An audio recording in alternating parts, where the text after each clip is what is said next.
Hey guys, and welcome back to my channel. Before we begin, let me explain to you what I'll be drawing in this video. This is a fan art of Brandon Urie from Panic at the Disco that I did last summer. I heard the sneak peek of King of the Clouds and I knew I had to draw Brandon as the king as soon as I heard it. To this day, I'm still really proud of this drawing since it was the one that helped me establish my art style. Okay, so now let's get to the story. Before I get into anything, I want to make it clear that I don't hold a grudge against this person, and I have come to understand the possibilities on why this person did what they did. So this happened while I was in middle school. Now mind you, I had very little friends in middle school. I was always the quiet girl who sat in the back of the class with the sketchbook in hand. Middle school was very hard for me, as it usually is for most kids. I didn't really bother anyone, so most of the time no one bothered me.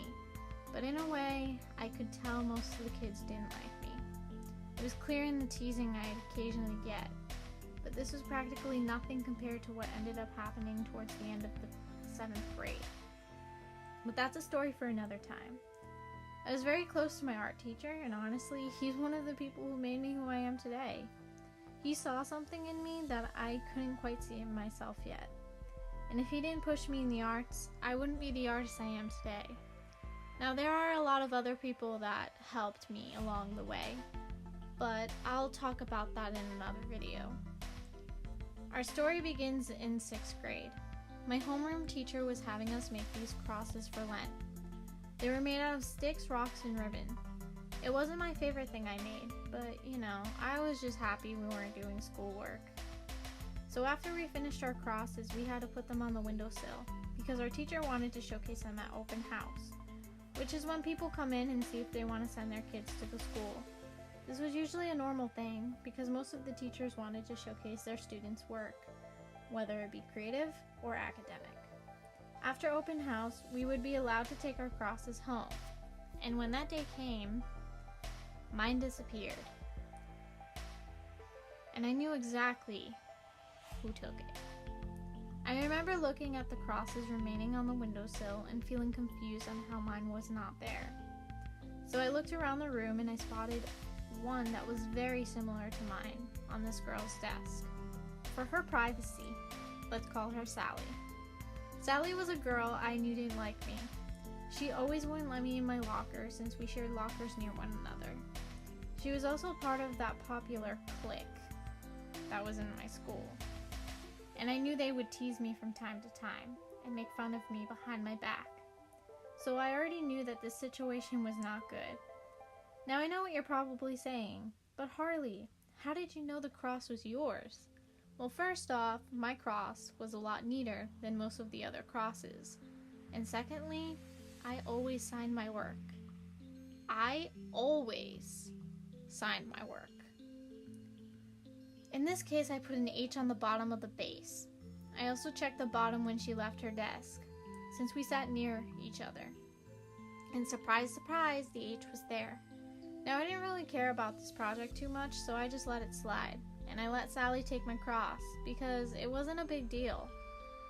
But this was only the first time that she tried doing this. My art teacher had this program where you would stay after school and paint with him. It was kind of like a painting class, and I had joined this program once before. I really liked it, so I decided I would join again once that time came. Well, Sally also joined. I didn't really care. I just found it odd because she wasn't the artistic type, but I figured it was because her friend was there and she wanted to hang out with her.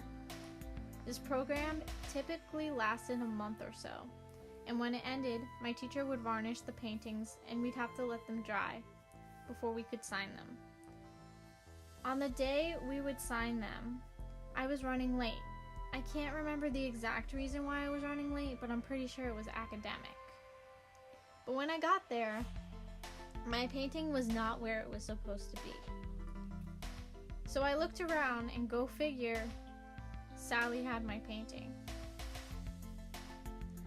I was furious because 1, this was not the first time that this had happened, and 2, I had worked my butt off on that painting, and I am really proud of it, and I am still really proud of it.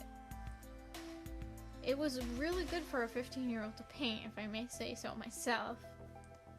I ended up going to my art teacher and I got it back, thanks to him. She tried pulling the "it's mine" line, but my art teacher did not believe her at all, since he had known it was mine, and he had helped me on it numerous times, giving me advice. I was angry at the time, but now looking back at it, I get it. She was probably jealous, and that's why she did the things she did. Still, that's no excuse to take someone else's work. I guess the moral of the story is that we've all experienced art theft in one way or another, and art theft is not okay. Artists work really hard on their pieces, and they should be respected. Never let anyone take your hard work away from you. With that said, I'm going to end here.